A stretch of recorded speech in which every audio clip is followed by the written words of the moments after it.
It's Johnny Jones. I'm here at home, and when I'm not chasing foxy-ass women, I'm sitting around in my swing wondering if I could stick a steel rod in the ground and improve my antenna efficiency.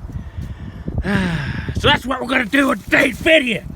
We're going to see if a ground rod can also improve your gain, your reception, and reduce your noise. And guess what? Since this is a video, it does. And due to the law of reciprocity, which states if I can receive better, I can transmit better, then that means, in some small form or way, that yes, you can in fact install a ground system and transmit and receive a lot better. So today we're doing a video on grounding, earthing, whatever you want to call it. We do have a lightning arrestor here, which I do recommend that you have. We're going to install this today. And I got a 6-foot ground rod here. Galvanized steel. You can't see it all because it's 6 foot. Yes. Picked up some grounding strap, 11 AWG or 11 AUG. Now I want to do some range testing. I'd love to, but it's a little bit impractical to do that. But ultimately what we're going to see from this video is the law of reciprocity, which is, listen guys, if I can pick up more and reduce noise, then by the law of reciprocity, I should be able to transmit farther. If I hear a guy on a signal level of 1, next thing I know he's on a signal level of 2, well then I know I've increased not only my reception, but my transmission. Anyways, let's go get this bastard in the ground. By the way, this is an Alpha Delta lightning arrestor here. Recommended by Dave Kasler, KE0OG, hello. This is going to be put on our ground rod. I use this little CB clamp here for why can't I think today? For a trucker to put on her side mount mirror. We're gonna go put this in the ground today. We got a long way to go.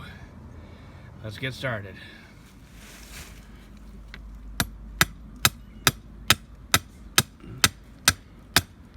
Six foot. I'm guessing we make it about 3 and hit something.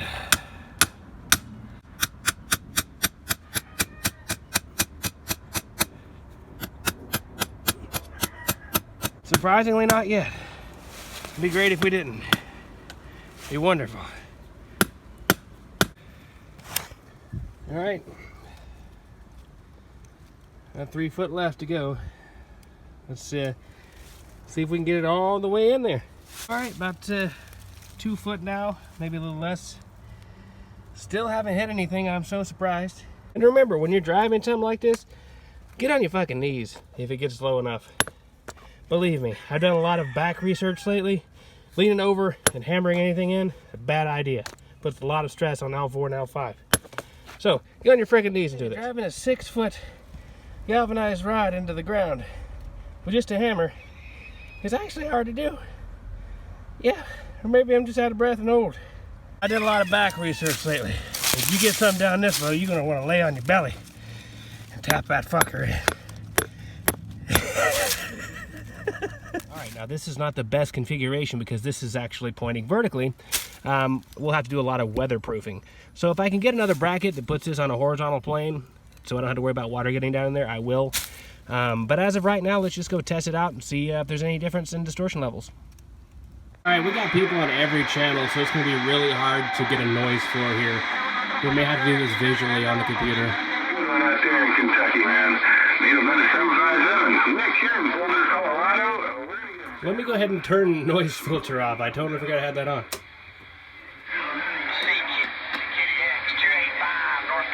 Keep it on a really clear channel like 32. Turn the RF gain all the way down. We're going to run this to my computer. We're going to look at the noise level. This is the RF gain down, volume all the way up, and then compare it. It seems like the best way for me to get a really nice comparison. Here's the view of the noise floor on channel 32 on a program called Audacity. Now this is maximized, this is boosted up 30 dB, and we're still not getting much in terms of visual noise. So what we're going to have to do is apply effect filter, and we're going to have to amplify this even stronger so we can see these peaks and valleys of the distortion. Then we're going to compare that before the ground rod, after the ground rod, if you can understand what I mean. So it's taking a sound level, amplifying it to a certain degree, and then taking another sound level, amplifying it the same amount, and then comparing the two. Okay, so this is amplified by 30 dB, and what we're going to do is we're going to go outside and hook up the ground rod. We're going to come back in here, re-record the noise floor on channel 32, and then we're going to amplify it another 30 dB, and then compare and contrast the two. I hope that makes sense. Whack. All right, we have it hooked up now. Let's go inside and see what the results are. Well, channel 32 is no longer quiet. Virginia, go ahead, 418 back to you. This is the RF all the way down, so we are definitely getting a lot better signal after this was grounded. SWR hasn't changed. It did initially, which I was worried about, having an unbalanced antenna, but went ahead and looked at the connections. There was an issue with the connections, so the SWR is perfectly fine the way it was before. Texas, hope you have a good weekend out that way. Hope the weather's There's nice to Texas. 418, Amarillo, Texas, there in the boondocks. I'm standing by. Amarillo. Okay, here's the noise before and after, and there's actually, this might not look much different to you, but there's a huge difference.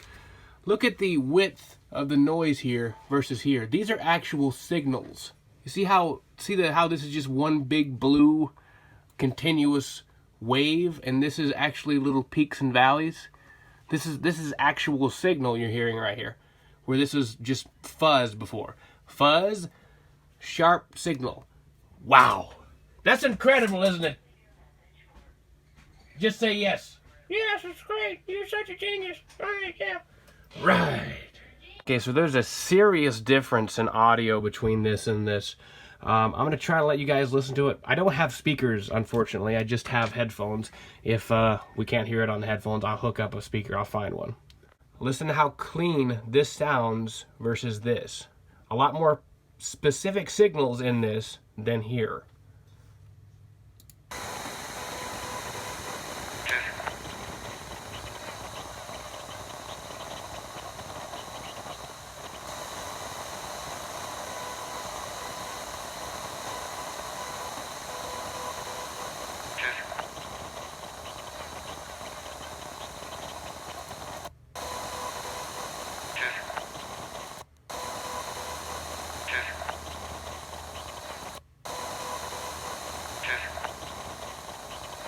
Yeah, a lot better.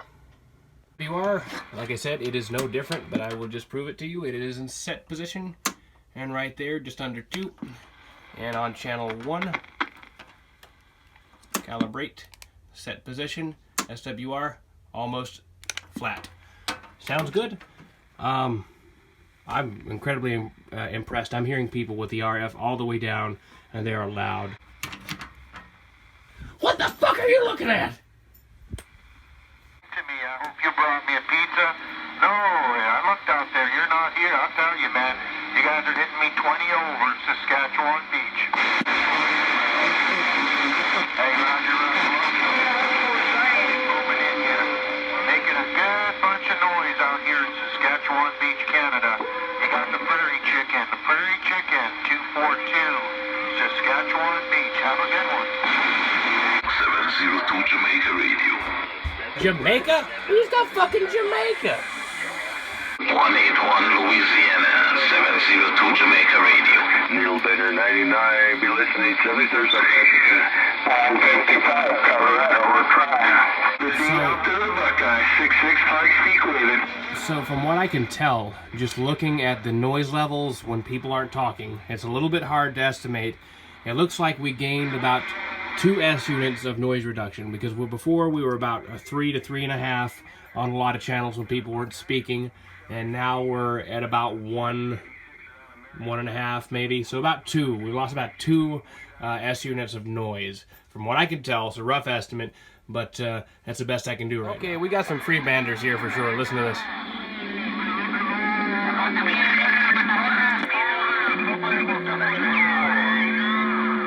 This is band B26.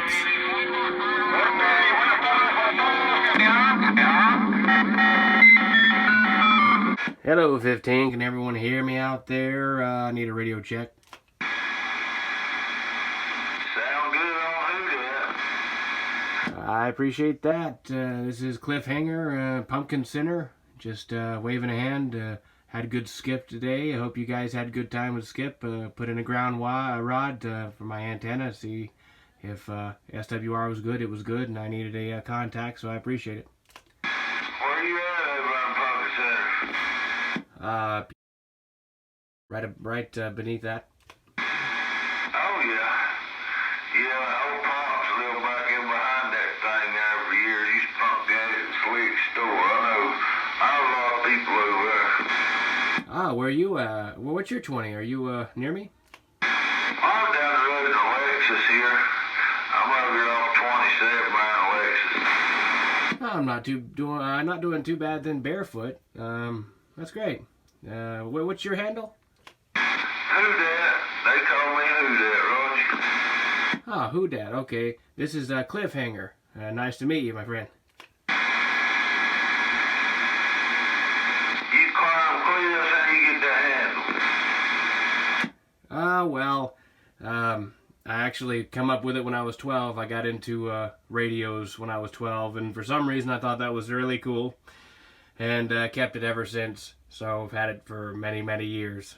Keep in mind that we did not even use radials for our ground rod. Granted, we did use a longer ground rod than most people recommend. We used a 6-foot ground rod instead of 4-foot. But hey, I'm fine with having a little extra length. Anyways, so we ended up losing 2 S units of distortion, which is incredible. It's a lot of distortion gone. So if you have a piece of galvanized steel laying around, or hell, anything, just stick it in the ground and see if you can make a nice, decent ground for yourself.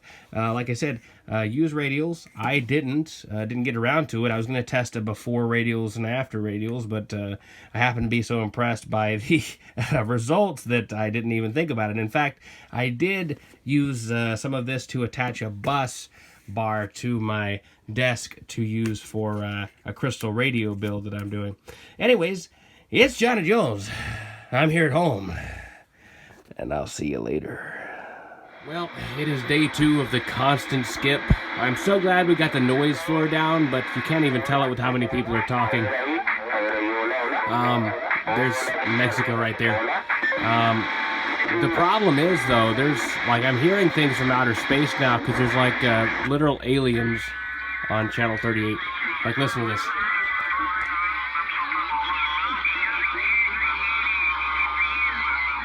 So, I don't know if the government's going to do anything about that, but I really don't know who to call. But, anyways, yeah, it's John Jones. I'm here at home, and I'll see you later.